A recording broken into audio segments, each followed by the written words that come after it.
لله وكفى والصلاة والسلام على سيد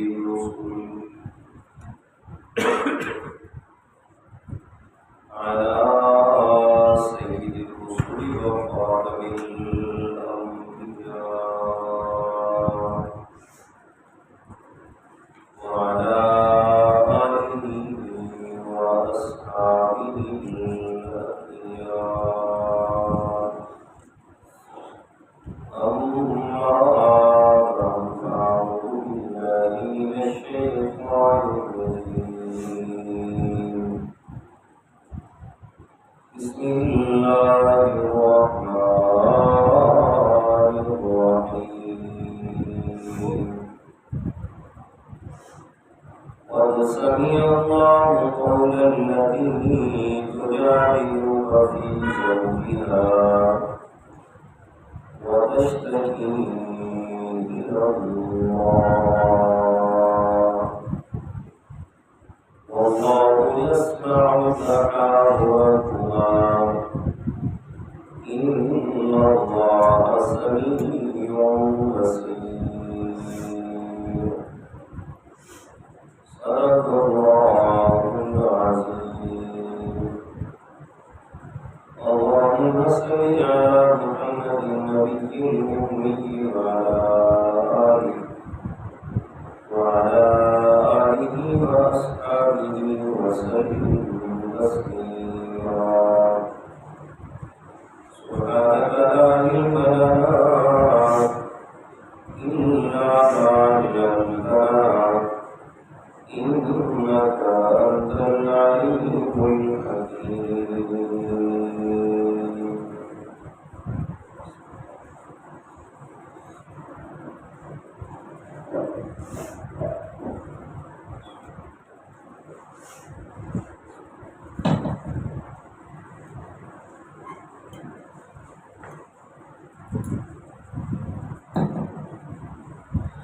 گرامی قدر سامعین، المخلصین الموحدین، دوستوں، بزرگوں، عزیز ساتھیوں، پچھلے جمعہ المبارک میں آپ حضرات کے سامنے یہ بات عرض کی تھی کہ اگلے جمعہ پہ ہمارا جو ٹاپک اور عنوان ہوگا کہ اللہ تعالیٰ صحابہ کرام کی پریشانی کو برداشت نہیں فرماتا، اور پھر کوئی بھی پریشانی دین کے اعتبار سے یا دنیا کے اعتبار سے صحابہ کرام پہ لاحق ہوئی تو اللہ تعالیٰ نے اس میں آسانی پیدا کرنے کے لیے قرآن مجید میں احکامات نازل فرما دیے۔ اس بات سے یہ بخوبی اور خاص بات واضح ہوتی ہے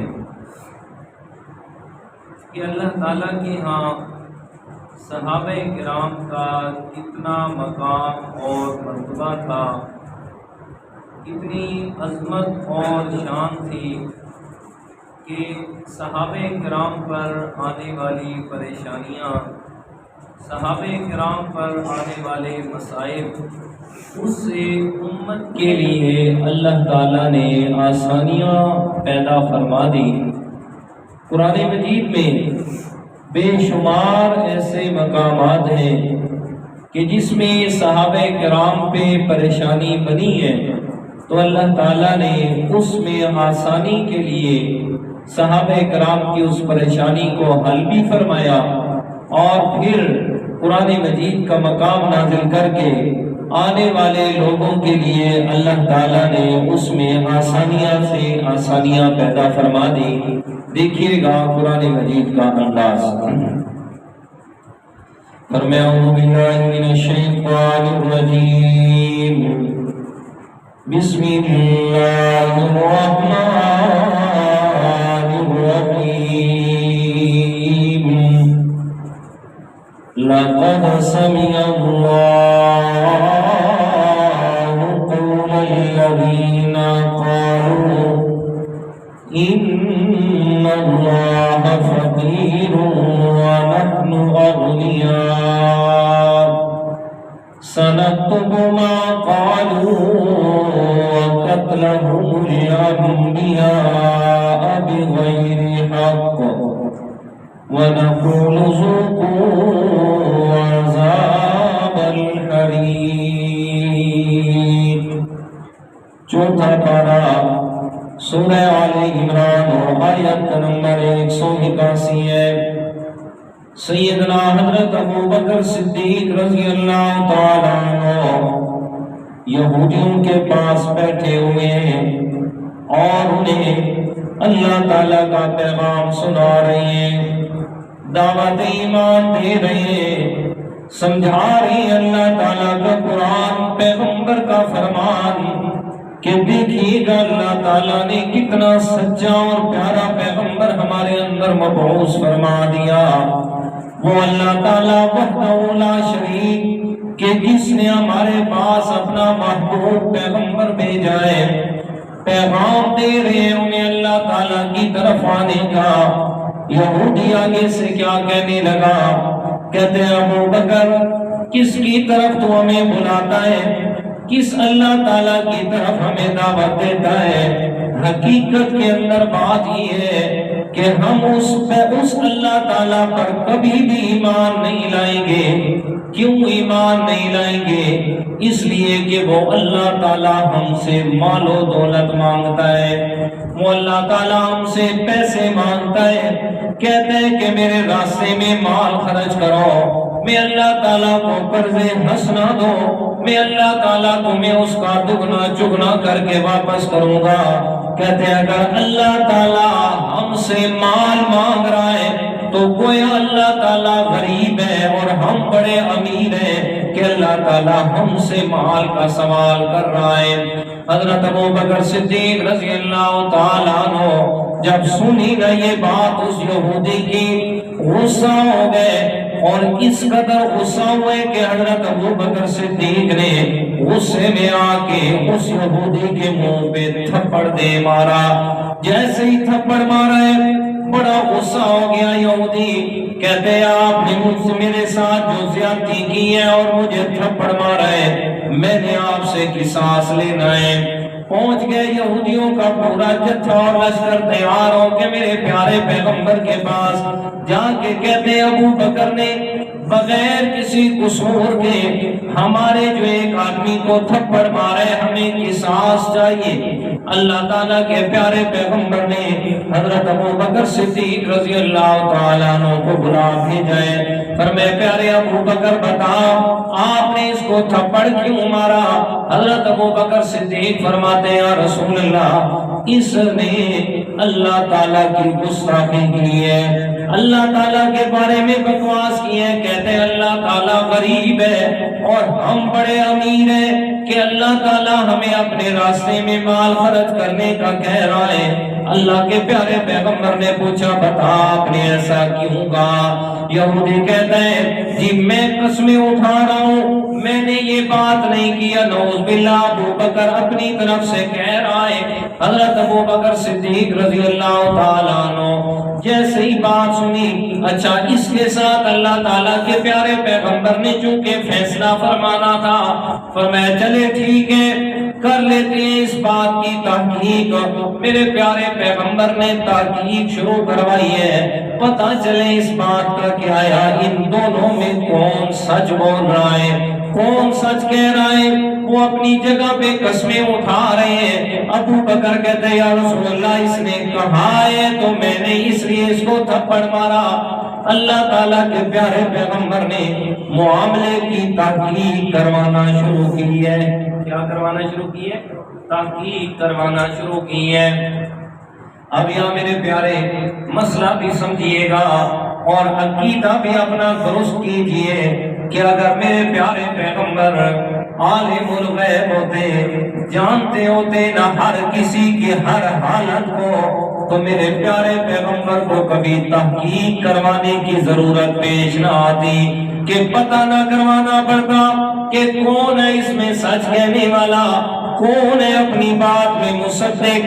میرے پیارے پیغمبر نے وہ جو تصدیق کروانے کے لیے تحقیق شروع کی ہے، تو جو تحقیق کرنے کا محتاج ہو وہ کبھی عالم الغیب نہیں ہوا کرتا۔ اور دوسری بات میرے پیارے، اگر میرے پیارے پیغمبر ہر جگہ پہ موجود ہوتے، ہر کسی کی حالت کو دیکھنے والے ہوتے، تو پھر بھی میرے پیارے پیغمبر کو تحقیقوں کی ضرورت نہ ہوتی۔ میرے پیغمبر فوراً فرما دیتے، جب آپ کی بات کا معاملہ آپس میں ہو رہا تھا تو میں ساتھ موجود تھا۔ تو اللہ کے پیارے پیغمبر فوراً سے کہہ دیتے کہ بھائی جھوٹ نہ بولو، میں موجود تھا اور آپ کو دیکھ رہا تھا جو آپ بات کر رہے تھے۔ لیکن اللہ تعالیٰ کے پیارے پیغمبر نے ایسا نہیں فرمایا، بلکہ تحقیق شروع کی ہے۔ اور دیکھیے گا قرآن مجید کا انداز، یہ 28واں پارہ ہے، سورہ مجادلہ اور آیت کا نمبر 7 ہے۔ اللہ تعالیٰ فرماتے يكون من نجوى ثلاثة إلا هو رابعهم ولا خمسة إلا هو سادسهم ولا أدنى من ذلك ولا أكثر إلا هو معهم أينما كانوا۔ فرمایا دنیا والوں میں اللہ تعالیٰ کی یہ صفت ہے کہ اگر تین ہو تو میں اللہ تعالیٰ چوتھا آپ کے ساتھ ہوتا ہوں، اگر 5 ہو تو چھٹا میں اللہ آپ کے ساتھ ہوتا ہوں۔ فرمایا 2 4 5 7 کی کیا گنجائش اور بات ہے۔ فرمایا تم جس جگہ پر بھی ہو، جتنے بھی ہو، تھوڑے ہو یا زیادہ ہو، میں اللہ تعالیٰ ہر وقت تمہارے ساتھ ہوتا ہوں۔ تو کیا سمجھ آئی؟ ہر وقت ہر جگہ پہ موجود ہونا یہ کس کی صفت ہے؟ اللہ تعالیٰ کی۔ تو میرے پیارے پیغمبر تحقیق کروا رہے ہیں کہ پتہ چلے بات حقیقت کیا ہے۔ اللہ کے پیارے پیغمبر جب تحقیق شروع کی ہے، ادھر سے حضرت ابوبکر صدیق پریشان ہو گئے۔ کیا ہو گئے؟ پریشان۔ وہ بات اصل یاد رکھنا کہ اللہ تعالیٰ اپنے پیغمبر کے صحابہ کی پریشانی کو برداشت نہیں کرتا۔ حضرت ابوبکر صدیق پریشان ہوئے ہیں کہ دیکھیے گا یہ جھوٹی قسمیں اٹھا رہے ہیں پیغمبر کے سامنے۔ اور قرآن مجید میں اللہ تعالیٰ نے منافقین کی جو بڑی شناخت یا علامت بیان فرمائی ہے، وہ یہی کہ میرے پیارے پیغمبر کے سامنے آ کے بڑی بڑی جھوٹی قسمیں اٹھاتے ہیں، کہتے ہیں ہم اللہ کی قسم اٹھا رہے ہیں اللہ کے پیغمبر یہ بات ایسے ہی ہے۔ دیکھیے گا قرآن مجید کا ایک انداز اس پہ آپ کے سامنے عرض کروں، یہ سورۃ توبہ ہے اور 10واں پارہ ہے۔ اللہ تعالیٰ فرماتے ہیں میرے پیارے پیغمبر یحلفون باللہ لکم لیرزقکم، سورۃ توبہ اور آیت کا نمبر 62 ہے۔ فرمایا یہ منافقین آتے ہیں میرے پیارے پیغمبر آکے آپ کے سامنے یحلفون باللہ، آکے قسمیں اٹھاتے ہیں، قسمیں اٹھا کے آپ کو راضی کرنے کی کوشش کرتے ہیں۔ وہ جیسے غزوہ خندق کا موقع ہے، میرے پیارے پیغمبر نے کہا چلو نکلو جہاد کے لیے، آگے آگے کہتے ہیں ان بیوتنا عورا، قسمیں اٹھا کے کہتے ہیں اللہ کے پیغمبر ہمارے گھر بالکل بے یار و مددگار ہیں۔ قسمیں اٹھانا یہ اہل ایمان کا شیوا نہیں ہے۔ فرمایا بات بات پہ قسمیں اٹھانا اور اپنی بات کی ہر بات کی تصدیق کے لیے سچی یا جھوٹی قسم اٹھائے رکھنا یہ کس کی نشانی ہے؟ منافقین۔ کس کی ہے؟ منافقین۔ اس لیے کہ جو اہل ایمان ہوتے ہیں نا وہ سچا ہوتا ہے جی، ایمان اور سچائی یہ دونوں لازم اور ملزوم ہیں۔ جب سچا ہے نا تو پھر اسے قسم اٹھانے کی ضرورت ہی پیش نہیں آتی۔ وہ بسا اوقات شریعت کے اندر مسائل ہیں ایسے کہ جن میں قسم اٹھانے کی اجازت ہے۔ یہ عرض کر رہا ہوں جو بات بات پہ قسمیں اٹھاتے ہیں تو فرمایا یہ جھوٹے ہونے کی بڑی دلیل ہے۔ اچھا، حضرت ابوبکر صدیق رضی اللہ تعالیٰ عنہ بڑے پریشان ہوئے کہ اللہ کے پیارے پیغمبر کے سامنے قسمیں اٹھا رہے ہیں۔ پیارے پیغمبر زبان کی قسمیں سن کے اعتماد کر رہے ہیں، اب کیا بنے گا؟ لوگ کہیں گے جناب ابو بکر نے غلط کیا۔ ادھر سے میرے پیارے پیغمبر نے بھی اعلان فرمایا ابو بکر ذرا جلدی کر، یا تو اس بات پہ گواہ پیش فرما، اگر گواہ نہیں ہے تو پھر چہرہ سامنے کر، جیسے تھپڑ مارا ہے تجھے بھی ایسے تھپڑ برداشت کرنا ہوگا۔ حضرت ابو بکر فرماتے ہیں اللہ کے پیارے پیغمبر کے سامنے ہوں اور اسی پریشانی میں بیٹھا ہوں کہ کیا بنے گا۔ اللہ تعالیٰ نے حضرت ابو بکر صدیق کی پریشانی کو دور کرنے کے لیے سورہ آل عمران کی یہ آیت نمبر 181 کو نازل فرما دیا۔ اللہ تعالیٰ فرماتے ہیں میرے پیارے پیغمبر لقد سمع اللہ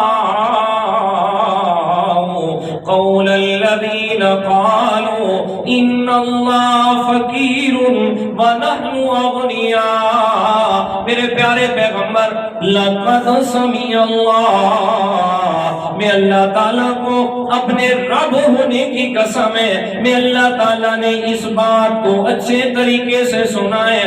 کون سی بات؟ فرمایا قالوا ان اللہ فقیر ونحن اغنیاء، کہ انہوں نے یہ بکواس کی ہے کہ اللہ محتاج ہے اور ہم امیر ہیں۔ تو ابو بکر پریشان ہوئے نا، تو اللہ تعالیٰ نے قرآن نازل فرما دیا، اور قرآن مجید کا مقام دیکھیے گا، یہ میرے سامنے سورۃ مجادلہ ہے۔ یہاں اللہ تعالیٰ کے پیارے پیغمبر کی ایک صحابیہ پریشان، اللہ تعالیٰ نے اس کی پریشانی کا حل فرمایا۔ فرمایا قد سمع اللہ قول التی تجادلک فی زوجہا وتشتکی الی اللہ واللہ یسمع تحاورکما ان اللہ سمیع بصیر۔ میرے پیارے پیغمبر اپنے گھر میں موجود ہیں، حضرت اما عائشہ صدیقہ طیبہ طاہرہ مطہرہ رضی اللہ تعالیٰ عنہ میرے پیارے پیغمبر کے سر مبارک کو دھلا رہی ہیں۔ اللہ کے پیارے پیغمبر کے پاس ایک عورت آتی ہے جس کا نام حضرت خولہ بنت ثعلبہ ہے، ساتھ میں 2 معصوم بچی ہیں۔ آ کے میرے پیارے پیغمبر سے عرض کرتی ہیں یا رسول اللہ مجھے آپ سے بڑی ضروری بات کرنی ہے، ذرا مجھے ٹائم دیجئے۔ میرے پیارے پیغمبر نے فرمایا بتا کیا کہنا چاہتی ہیں؟ حضرت خولہ عرض کرنے لگی یا رسول اللہ وہ جو پہلے سے زمانے جاہلیت سے بات چلی آ رہی ہے کہ اگر کوئی خاوند اپنی بیوی کو یہ الفاظ کہہ دے کہ انت علیہ کظہر امی، تو میرے لیے ایسے ہے کہ جیسے میری ماں ہوتی ہے، میرے خاوند نے مجھے ایسا کہہ دیا۔ اللہ کے پیارے پیغمبر بتائیے گا کیا ہوگا؟ آج سے پہلے تک تو یہی دستور چلا آ رہا ہے کہ اگر خاوند اپنی بیوی کو ماں کہہ دیتا ہے تو اس کو پھر ماں بنا کے ہی رکھنا ہوتا ہے، بیوی والا تعلق اس کے ساتھ ہمیشہ کے لیے حرام ہو جاتا ہے۔ اللہ تعالیٰ کے پیارے پیغمبر کے سامنے منتیں کر رہی ہے یا رسول اللہ میری چھوٹی چھوٹی بچیاں، بھلا کون ہوتا ہے جو معصوم یتیموں کے حال احوال کی خیریت جانے؟ ساتھ میں جوان ہوں اور پھر بیٹیوں کے کھانے کا انتظام تو ہو جائے گا، لیکن میری جوانی پھر اور ساتھ میں اس معاشرے میں رہنا کتنا مشکل ہوگا۔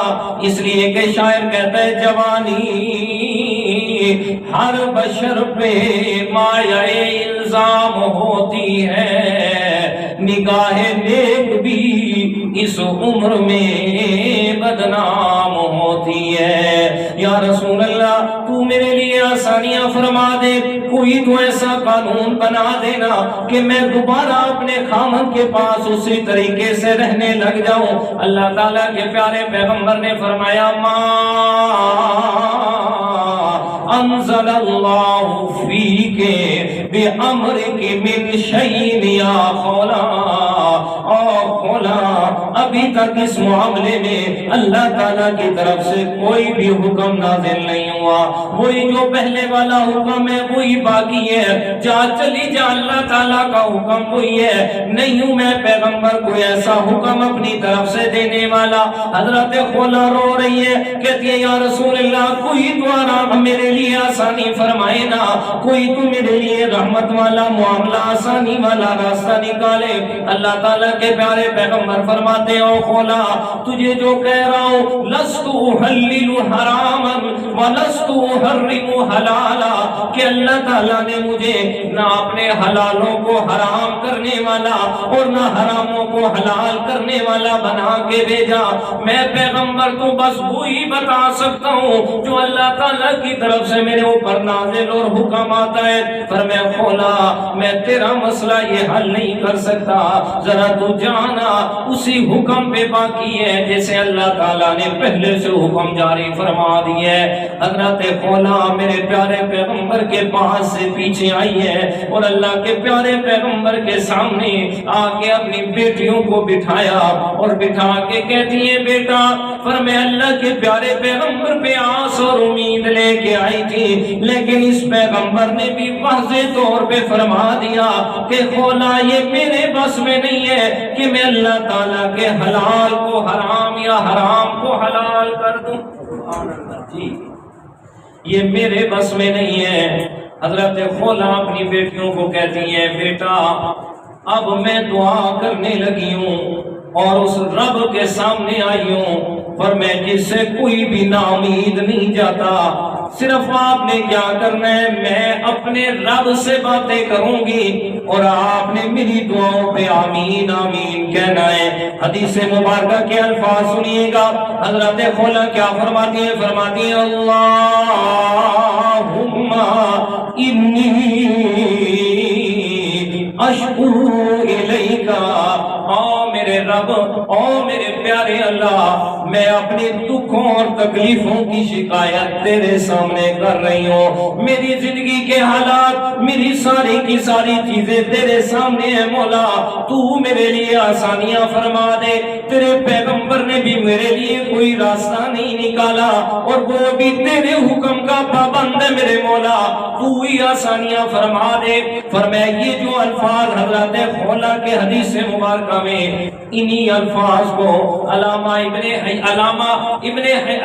جابر بن حیان اندلسی رحمت اللہ تعالی علیہ نے بیت اللہ شریف کے سامنے کھڑے ہو کے فرمایا وہ چند الفاظ انہی دعاؤں کے عربی اشعار کے اندر ڈالے ہیں، مزہ تو ہے انسان کو تب بیت اللہ شریف ہو اور پھر سامنے کھڑے ہو کے انسان ان اشعار کی تلاوت کرے اور پھر اتنی عاجزی ان اشعار میں اور بالکل فٹ آئے نا حضرت خولا کے حالات میں۔ حضرت خولا کیا فرماتی ہے؟ علامہ ابن جابر حیان اندلسی فرماتے ہیں گویا کہ یہ فرما رہی ہے کہتے یا من یرا ما فی الضمیر ویسمع، یا من یرا ما فی الضمیر ویسمع انت المعد لکل ما یتوقع، یا من یرجى للشدائد كلها، یا من یرجى للشدائد كلها، یا من الیہ المشتقى والمفزع، یا من خزائن رزقه فی قول کن امن فإن الخیر عندک اجمع۔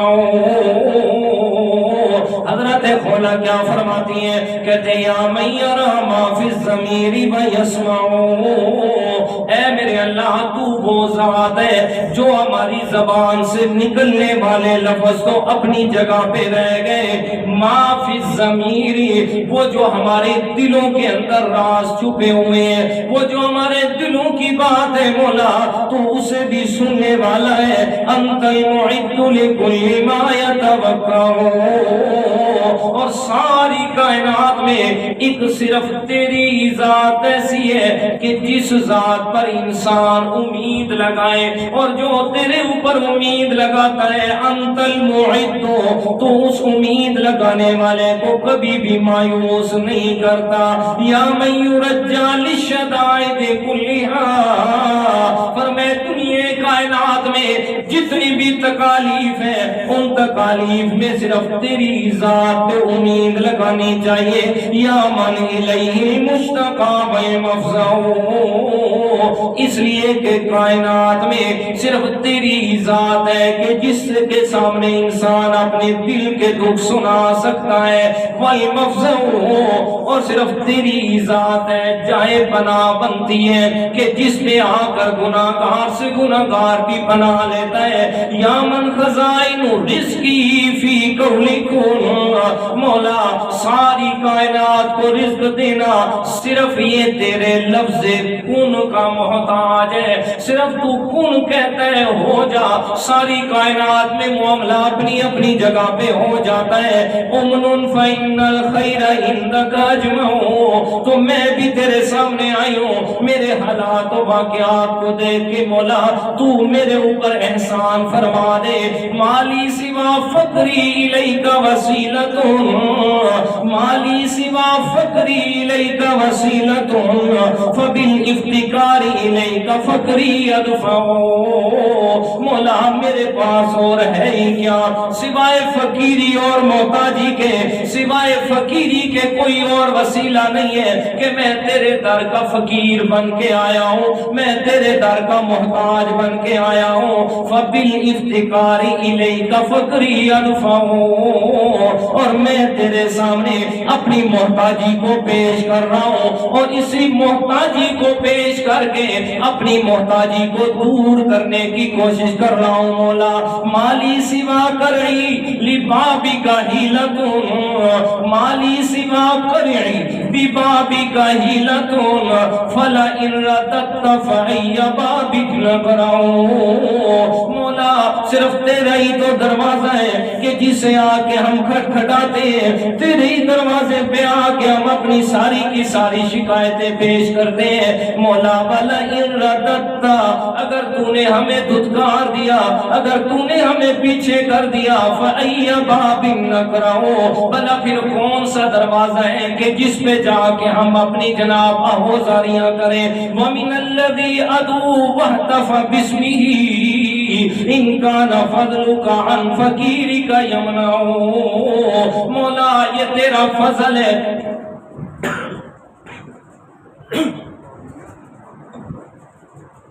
وَمِنَ الَّذِي أَدْعُو وَاهْتَفَ بِاسْمِهِ إِنْ كَانَ فَضْلُكَ عَنْ فَقِيرِكَ يَمْنَعُ.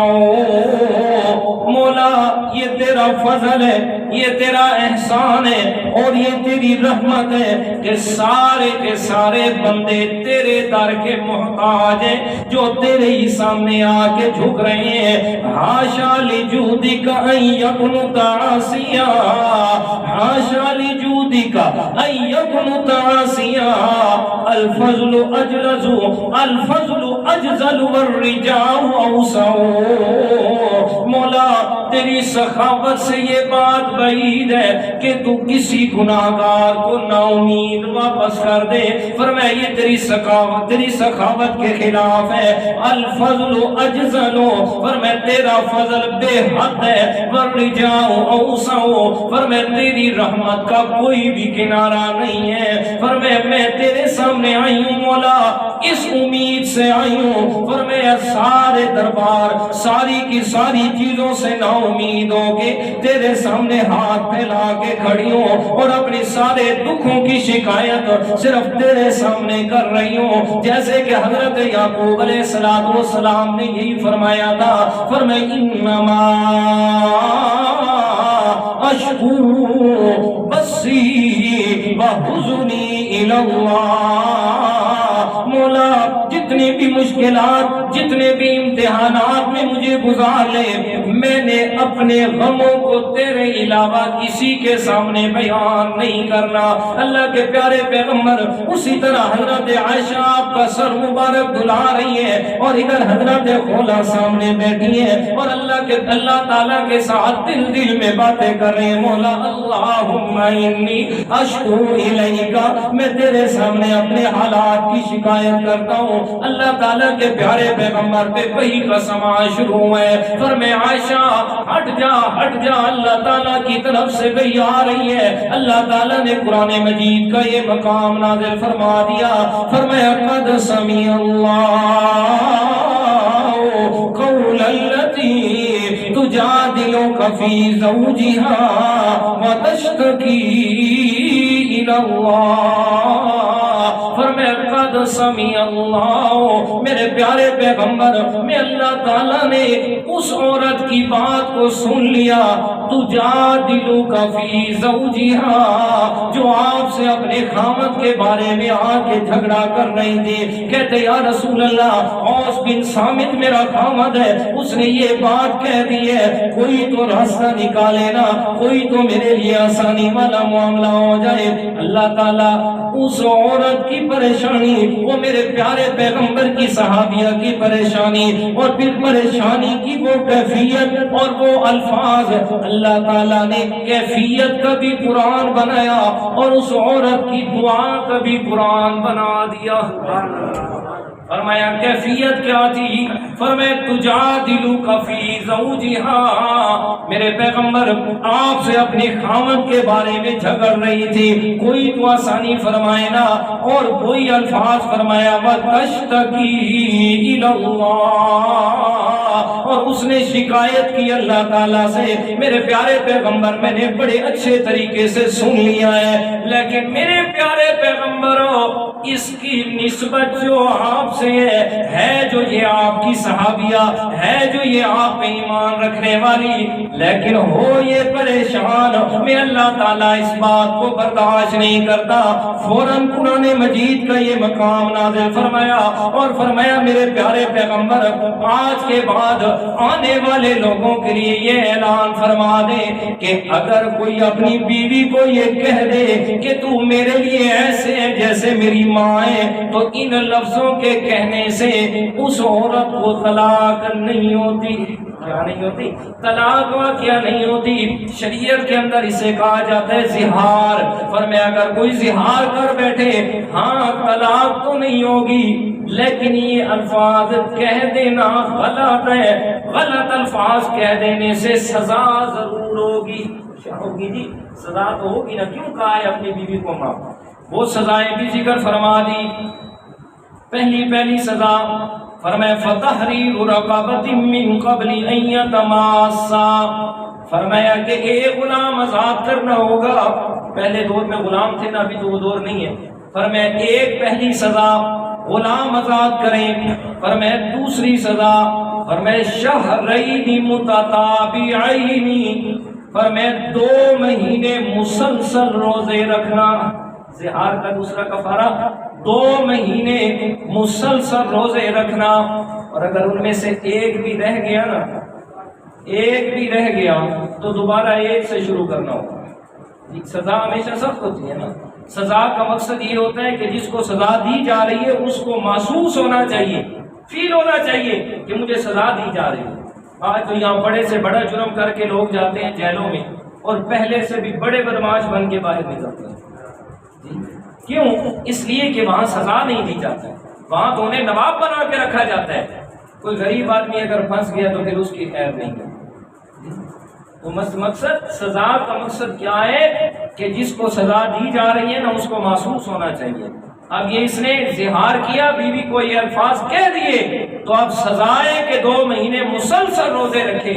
اور 59 روزے رکھ لیے تھے نا، اور 60واں روزہ کسی وجہ سے چھوڑ دیا تو اب دوبارہ سے ایک سے شروع کرے گا. کیا کرے گا؟ ایک سے شروع کرے گا. تو ڈھونڈ بندے کا بچہ بڑھ پیسے دوبارہ یہ بکواس زبان سے کبھی بھی نہیں کرے گا. یہاں تو کوئی مسئلہ پوچھتے ہی نہیں ہے. عذاب تو یہ ہے لوگوں کا ذہن اور تصور اور سوچ بھی یہ بن گیا ہے کہ نہ پوچھیں گے نہ عمل کرنا پڑے گا. کتنوں نے یہ بات مجھے خود کہی ہے، کہتے استاد جی نہ پوچھتے آتے نہ عمل کرنا پوچھے. اور یاد رکھیے گا میرے پیارے، شریعت کے اندر جہالت عذر نہیں ہے.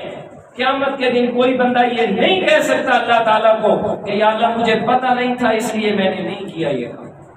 ٹھیک ہے، دنیا کے اعتبار سے تو کسی نے اگر 10 روپے کی کوئی چیز بھی لینی ہو نا، وہ بھی 10 دکانوں سے پھر سو جی الگ الگ سے مشورہ لوگے کوئی 100 روپے کا سامان بھی لینا ہو، لیکن دین کے معاملے میں کیا کہتے ہیں جی نہ کچھ سنتے نہ عمل کرنا کچھ، بات ہی ختم۔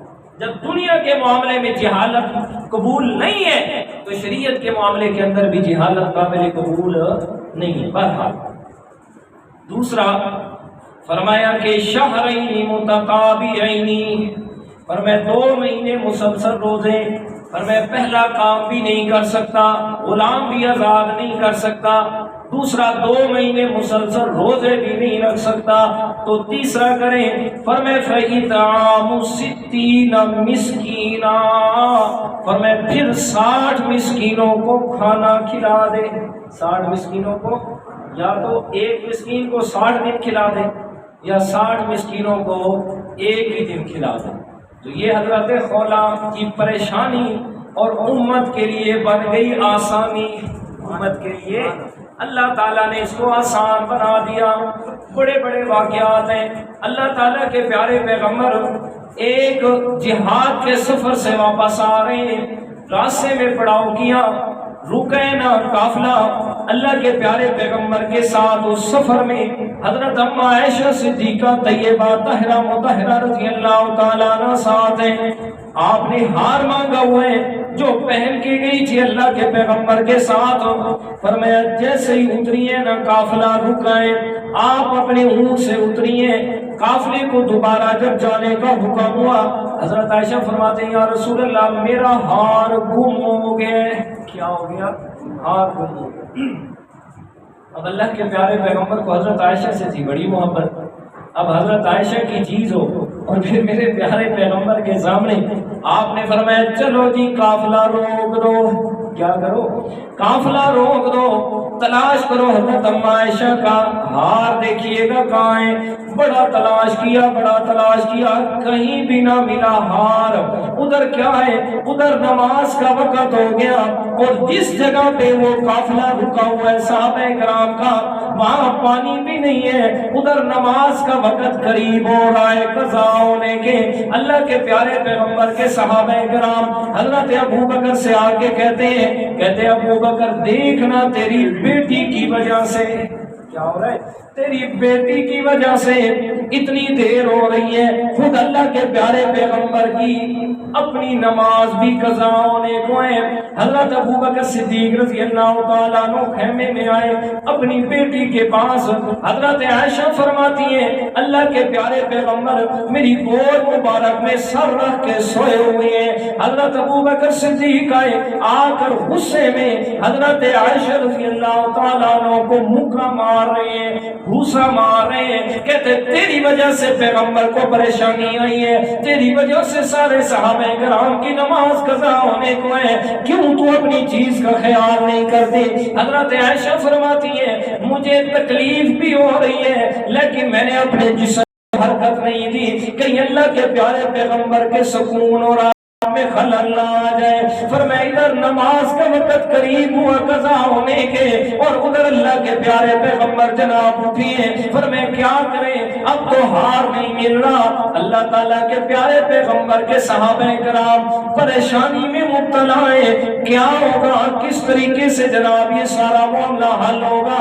نماز بھی قضا ہو رہی ہے۔ اللہ تعالیٰ فرماتے ہیں میں اللہ تعالیٰ جو اپنے پیغمبر کے صحابہ کی پریشانی کو برداشت نہیں کرتا، اور دنیا والوں میں اللہ تعالیٰ نے نماز کے لیے اپنے احکامات کو بھی تبدیل کر دیا، اور کیا فرمایا فَلَمْ تَجِدُوا مَاءً فَتَيَمَّمُوا صَعِيدًا طَيِّبًا فَامْسَحُوا بِوُجُوهِكُمْ وَأَيْدِيكُمْ۔ اور دنیا والوں پریشان نہ ہو، اگر پانی نہیں مل رہا تو خیر ہے، پریشان نہ ہو، پاک مٹی سے تیمم کر کے نماز پڑھو، قبول میں اللہ نے کرنی ہے۔ تو فوراً سے پریشانی دور فرمائی اور تیمم کا حکم آ گیا۔ تیمم کرو۔ یہ پہلی دفعہ حکم آیا۔ جب یہ حکم آیا نا، صحابہ کرام حضرت انس رضی اللہ تعالیٰ عنہ حضرت ابو بکر صدیق کے پاس آتے ہیں، آ کے کہتے ہیں ابو بکر تجھے مبارک ہو، پھر مبارک ہو، پھر مبارک ہو، 10 دفعہ مبارک دے کے کہتے ہیں ابو بکر تمہارا گھرانہ اتنا اعلیٰ ہے، تمہارے اوپر جب بھی پریشانی بنی ہے نا، امت کے لیے آسانی والا قانون بن گیا ہے۔ پریشانی بنی تمہارے اوپر، ہار تمہارا نہیں مل رہا تھا، اللہ تعالیٰ نے آسانی فرما دی۔ فرمایا پانی نہ ملے، اگر کوئی بیمار آدمی ہو، بیماری کی حالت میں پانی استعمال نہیں کر سکتا، فرمایا پاک مٹی سے تیمم کرے، فرمایا اتنا ہی ثواب دوں گا جتنا پانی سے وضو کر کے عبادت کا ثواب ہوگا۔ تو فرمایا یہ تمہارے لیے آسانی بن گئی۔ اور ادھر ہوا کیا، ہار جو نہیں مل رہا تھا، جب قافلے کو روانہ کرنے کا حکم دیا نا، جب وہ اونٹ اٹھا جس اونٹ پہ حضرت عائشہ بیٹھی ہوئی تھی، اونٹ کے نیچے ہار پڑا ہوا تھا، اونٹ کے نیچے ہار پڑا ہوا تھا۔ اور میرے پیارے نہیں پتا چلا تو اونٹ کے نیچے پڑی ہوئی چیز کا پتہ نہیں چلا۔ جی یہ میرے رب کے اپنے فیصلے ہیں، جب بتانے پہ آئے اور دکھانے پہ آئے۔ میرے پیارے پیغمبر معراج کر کے واپس آئے نا، اور مشرکین نے سوال کیا، تو کہتے ہیں میں بیت المقدس دیکھ کے آیا ہوں، بتا بیت المقدس کے کتنے دروازے تھے، بتا بیت المقدس کے کتنے ستون لگے ہوئے تھے؟ میرے پیغمبر نے فرمایا وہ جاہل ہو، میں کوئی ستون گننے کے لیے گیا تھا، وہ تو اللہ نے مجھے اپنی رحمت سے، اس نے کہا نہیں بتاؤ۔ اللہ تعالیٰ نے اپنے پیارے پیغمبر کے لیے آسانی فرمائی، درمیان سے سارے پردے ہٹا کے بیت المقدس کو سامنے کر دیا۔ میرے پیارے پیغمبر گنتے جا رہے ہیں، انہیں بتاتے جا رہے ہیں۔ فرمایا یہ سوال جب دکھانے پہ آیا تو اتنا دور کا منظر دکھا دیا، اور جب نہیں بتانے دکھانے پہ آیا تو اونٹ کے نیچے پڑا ہوا ہار بھی پتا نہیں چل سکا۔ تو میرا بھائی عقیدہ بنا، جس بات اور معاملے کو رب نے بتا دیا تو پیغمبر کو پتا چل گیا، جو نہیں بتایا تو پتا نہیں چلا۔ تو یہ اللہ تعالیٰ کے پیارے پیغمبر کے صحابہ کرام کی عظمت اور شان، ایک صرف چھوٹی سی جھلک قرآن مجید کی آیات کے حوالے سے، اور بھی بے شمار باتیں، سورۃ صف تو بھری پڑی ہے ان واقعات سے، اور بھی بہت ساری چیزیں ہیں کہ جب بھی صحابہ کرام پہ پریشانی بنی ہے، اللہ تعالیٰ نے صحابہ کرام کی آسانی کے لیے قرآن مجید کو نازل فرما دیا۔ جو کچھ کہا سنا، اللہ تعالیٰ عمل کی توفیق عطا فرمائے۔ وما علینا الا البلاغ۔